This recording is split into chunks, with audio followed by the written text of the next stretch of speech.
Mr. Bones, also known as the Powell John Doe, identified as Roger Brian Bennett.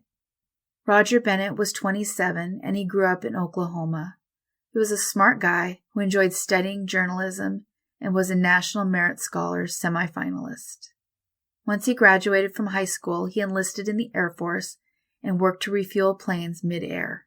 He left the Air Force in 1982. He had written home about that time to say that he was being discharged out of Keesler Air Force Base and planned to look for work in Louisiana, having a lead on offshore oil rigs. His family has no idea what happened to him or why he was even camping in Idaho. In September of 1983, the Idaho County Sheriff's Office discovered an abandoned camp near Powell, Idaho. The encampment itself was about 400 yards from White Sand Road. The camp contained a nylon tent designed to fit 2 people with 1 sleeping bag inside. They also found towels and cooking supplies. It was especially odd when they realized someone's prescription eyeglasses were there, and 1 lens was missing. But nobody was around and no one came back. They searched nearby, concerned that someone was in trouble, but they found nothing. Then, the following year, in 1984, they were called to an area about a mile away where that tent was found back then, because hunters found human skeletal remains. There was no sign of any sort of identification, and they enlisted the crime lab to make a sketch of the man they would dub Mr. Bones. He was entered into NamUs in 2010, and in 2011 got a forensic anthropologist workup that suggested he was of European and Native American descent, but their height was really wide, 5'2" to 5'11". They believed he was 35 to 55. They did a DNA workup at the time, but there was no match in CODIS. Investigators had long been clear that he mattered to them, which is why they gave him the moniker of Mr. Bones in the first place, saying he deserved some sort of a name that distinguished him in some way. So they were thrilled in November of 2020 when the Idaho State Police told them they would receive a grant to do forensic ancestry on this case. But a year would pass and nothing happened. Funding never arrived. Then NamUs found the funds to get them tested. Othram Labs took over, finally sending him home nearly 40 years after he went missing, his family finally knowing what happened. They described a kid who longed for adventure and had a special fascination with the Lewis and Clark expedition, wondering what it was like for them as the expedition traveled through the U.S.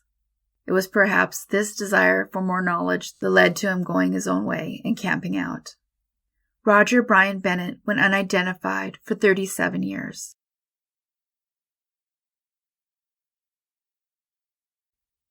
Before the next case pops up, please, if you could take a moment and comment below.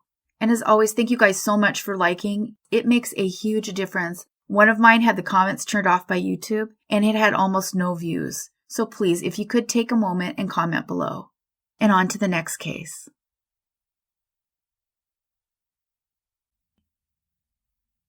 This one's different. This is a living doe. This was suggested by a subscriber after the video for China, who was also a living doe, was released. The shocking thing, for me anyway, is that there are numerous living does.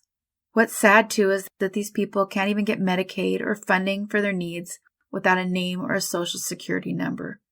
They are truly at the mercy of the community where they're found. In this case, Witek Dziedziecki is developmentally disabled and he speaks very little. He's now living in a community-based home. The sad thing about this case too is that when he arrived in 2006, no one reported knowing him, but it was pretty clear someone had just dropped him off on purpose at the Northwestern Memorial Hospital in Chicago. He wasn't homeless like so many of these men and women. He was smartly dressed in nice clothes and new shoes. Someone had recently had his hair cut. It's unclear if the plan was to abandon him. It might have been financially motivated because he was having chest pains and he was dropped outside the hospital, found, and admitted. He spoke so little, but what he did speak wasn't English. They believe he's either Polish or Romanian.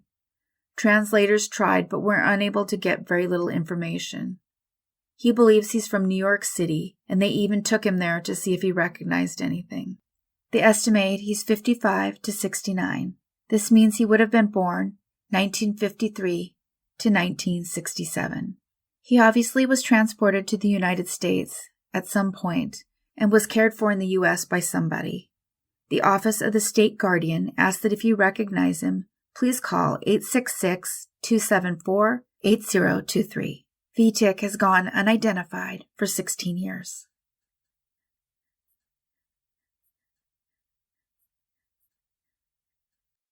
Thanks everybody for watching and listening. We have new episodes every Monday and Thursday. Take care of yourselves and each other.